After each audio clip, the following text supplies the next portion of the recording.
ఒక తల్లికి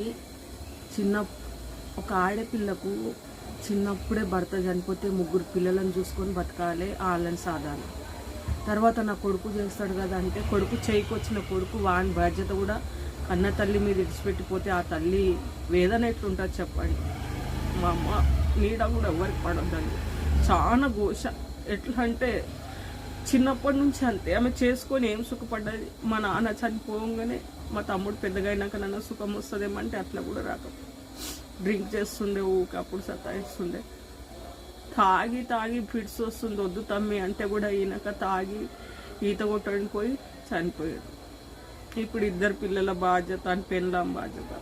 మా అమ్మ వయసులలాగా చేయాలి. ఇప్పుడు ఆమె వయసులో ఇంటికి అడుగుసో తినేటోళ్ళు పోయి మా అమ్మ ఇప్పుడు చేయని పని అంతా చేస్తారు. మేము కూడా మాకు చేతనైనంత చేస్తున్నాం, కానీ ఎంత చేసినా వ్యర్థమే. కొడుకులు చేసినట్టు ఎవరం చేయము. ఇది అయితే నిజమైన వాస్తవం ముచ్చట.